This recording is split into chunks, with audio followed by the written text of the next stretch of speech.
నా నానా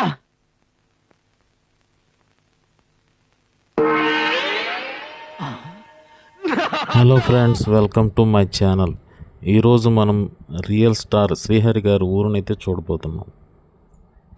శ్రీహరి గారు 1964 ఆగస్టు 15వ తారీఖున కృష్ణా జిల్లా గుడివాడ దగ్గరలో గల యలమర్రు అనే గ్రామంలో జన్మించారు. శ్రీహరి గారి విద్యాభ్యాసం అంతా యలమర్రు జెడ్పీ హై స్కూల్లోనే చదువుకున్నారు. ఇప్పటి వరకు మన ఛానల్ని సబ్స్క్రైబ్ చేసుకున్నట్లయితే దయచేసి సబ్స్క్రైబ్ చేసుకోండి. శ్రీహరి గారు మీకు తెలుసా? తెలుసా? మీకు బాగా పరిచయమా? బాగా పరిచయం. వచ్చినప్పుడు పలకరిస్తా ఉన్నాడా? ఇక్కడ చదువుకున్నారు ఆయన మొత్తం? చదువుకున్నాడు. శ్రీహరి తండ్రి గారైన సూర్యనారాయణ గారు గంగానమ్మ గుడి వద్ద ఒక సైకిల్ షాపు, కూల్ డ్రింక్ షాప్తో జీవనం సాగించేవారు. తండ్రికి తోడుగా ఉంటూనే తనకెంతో ఇష్టమైన బాడీ బిల్డింగ్ మీద కఠోర సాధన చేసేవారు శ్రీహరి గారు. జాతీయ స్థాయి అథ్లెట్ కావాలన్నది శ్రీహరి గారు. లోపల ఉందో కూడా చూపించేవాడు. మనం అయితే మొత్తానికి శ్రీహరి గారు పుట్టి పెరిగినటువంటి ఇంటికైతే వచ్చాం. ఈ ఊరు హైదరాబాద్లో సెటిల్ అయ్యారు.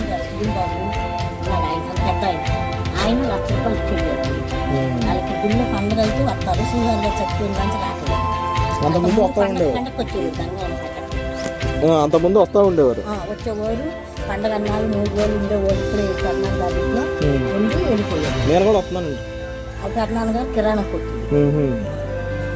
వాళ్ళ పిల్లలకి ఎందుకు తెలియదండి. వాళ్ళ నాన్నగారు వాళ్ళ అమ్మగారు వచ్చాక అందరూ వచ్చేవాళ్ళ వచ్చేది. ఊళ్ళో ఎవరిని అడిగినా శ్రీహరి గారి గురించి చాలా గొప్పగా చెప్పారు. వచ్చేవాళ్ళు రేపు వాళ్ళ గురించి వచ్చేవాళ్ళు. కార్లో చేసుకుని ఎక్కడ ఉండేవారు వచ్చి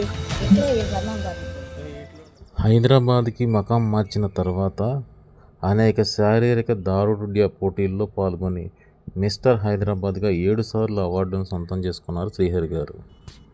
1986లో సినిమాలోకి స్టంట్ మాస్టర్గా కెరియర్ మొదలుపెట్టిన శ్రీహరి గారు అంచెలంచెలుగా ఎదిగి 1989లో తమిళ సినిమా పిల్లై, తెలుగు ధర్మక్షేత్రం చిత్రం ద్వారా సినీ రంగం ప్రవేశం చేశారు.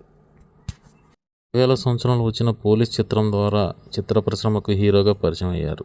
గణపతి, అయోధ్య రామయ్య, శ్రీశైలం, భద్రాచలం, హనుమంతు, విజయరామరాజు వంటి చిత్రాల్లో హీరోగా నటించారు. శ్రీహరి గారు శాంతిని ప్రేమించి వివాహం చేసుకున్నారు. వీరికి 2 కుమారులు, 1 కుమార్తె అక్షర. 4 నెలలకే కుమార్తె అక్షర అకాల మరణం చెందడంతో తన కూతురు అక్షర పేరుతో ఫౌండేషన్ నెలకొల్పి అనేక సేవా కార్యక్రమాలు చేశారు.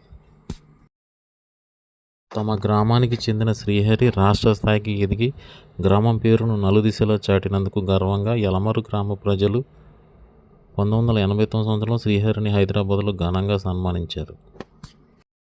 2005లో విడుదలైన నువ్వు వస్తానంటే నేను వద్దంటానా చిత్రానికి ఉత్తమ సహాయ నటుడిగా నంది అవార్డును, ఫిలింఫేర్ అవార్డును అందుకున్నారు.